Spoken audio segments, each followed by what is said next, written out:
आप देख रहे हैं cartoon network channel. Like, share and subscribe. पहाड़ों के बीच एक बहुत सुंदर गांव था जिसका नाम शिवपुरा था।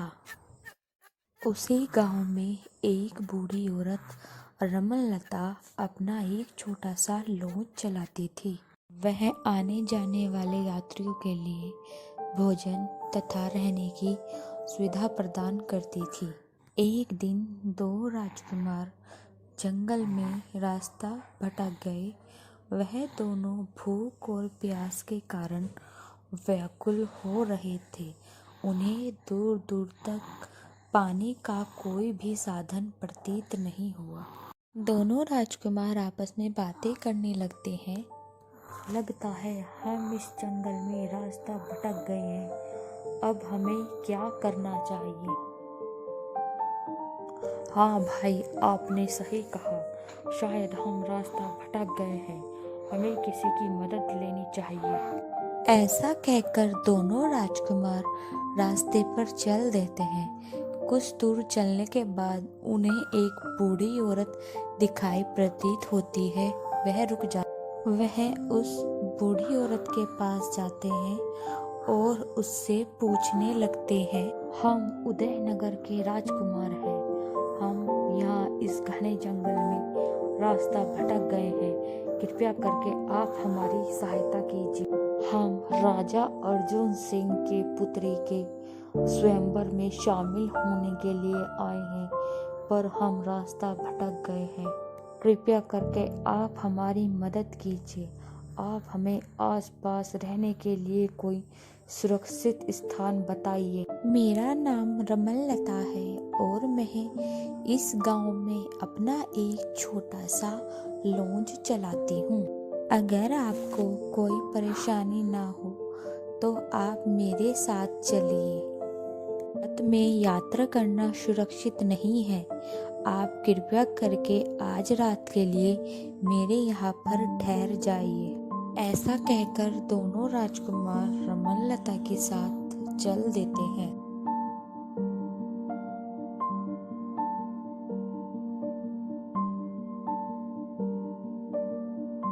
आप लोग विश्राम कीजिए, तब तक मैं आपके खाने का प्रबंध करती हूँ। रात्रि में दोनों राजकुमारों ने भरपेट भोजन किया और वहीं पर सो गए।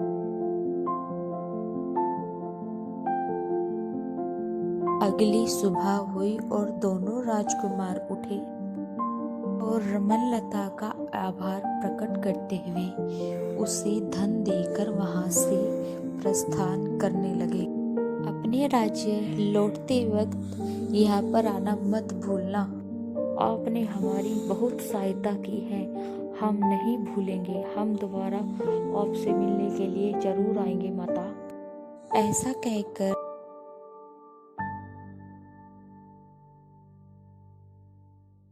एक दिन की बात है जब तीनों चोर आपस में योजना बनाते हैं। हम आज रात वीर सिंह के यहाँ चोरी करने जा रहे हैं। वह कोई मामूली आदमी नहीं बल्कि राजा का छोटा भाई है। हमारा एक गलती और हमारा सर काटकर दीवार पर लटका दिया जाएगा। तुम सब लोग आज रात को तैयार रहना। ऐसा कहकर तीनों चोर राजमहल की ओर चल देते हैं। ध्यान रहे किसी की भी नजर हम लोगों के ऊपर ना पड़े। इतने में राजा के सैनिक उन तीनों चोरों को देख लेते हैं और उनके पीछे भागने लगते हैं।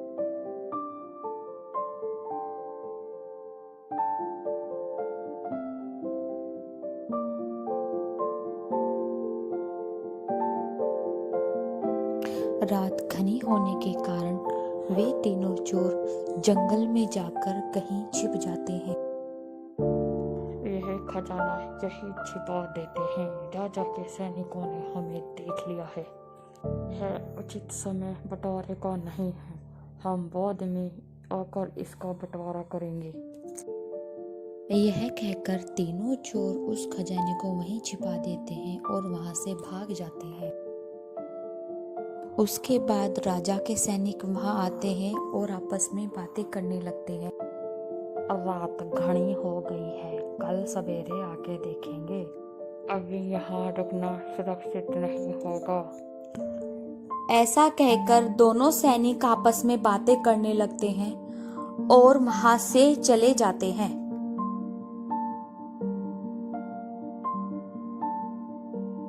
फिर वहां वे तीनों चोर आते हैं और आपस में बातें करने लगते हैं। चलो अब इस खजाने को आपस में बांट लेते हैं।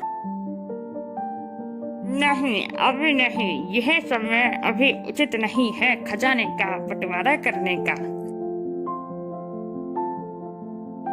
कुछ समय बाद हम इस खजाने का बंटवारा करेंगे, तब तक हम इसे किसी सुरक्षित स्थान पर छुपा देते हैं। मैं इस गांव में एक स्त्री को जानता हूँ जो हमारी सहायता कर सकती हैं। हम अपना खजाना यहाँ छिपा देंगे और उचित समय आने पर इस खजाने का हम आपस में बंटवारा कर लेंगे। अगली सुबह वे तीनों चोर रमनलता के पास पहुंच जाते हैं। हम लोग दूसरे गांव से व्यापार करने के लिए यहाँ पर आए हैं। हमें ठहरने के लिए जगह चाहिए। रात को खाना खाकर वे चोर सो गए और सुबह रमनलता से बोलते हैं, यह हमारा कुछ सामान है जो हम आपके पास सुरक्षित रख कर जा रहे हैं।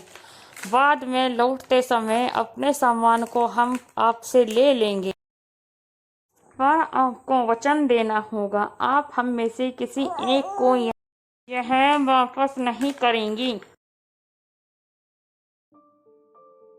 ठीक है, जब तुम तीनों लोग एक साथ मेरे पास आओगे तब मैं यह तुम्हें वापस दे दूंगी।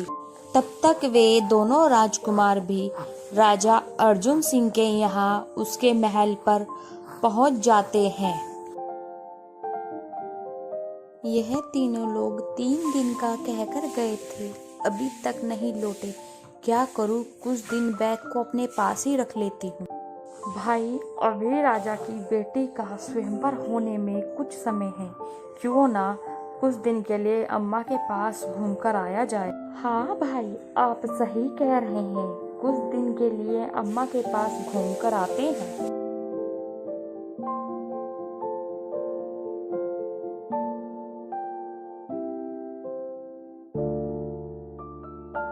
इस बीच तीनों चोर आपस में बातें करने लगे और कहने लगे, अब समय आ गया है, अब अपने खजाने का बंटवारा कर लेते हैं।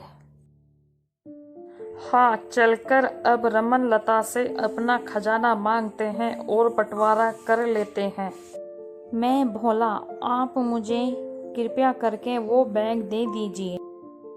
नहीं, मैं तुम्हें अकेले को वह सामान नहीं दूंगी। तुम्हारे बाकी दोस्त कहाँ हैं? उन लोगों ने ही मुझे भेजा है, वो बाहर खड़े हुए हैं। हम यहीं खड़े हुए हैं, आप बैग भोला को दे दीजिए। वह बैग भोला को दे देती है और भोला झट से बैग को लेकर वहां से भाग जाता है।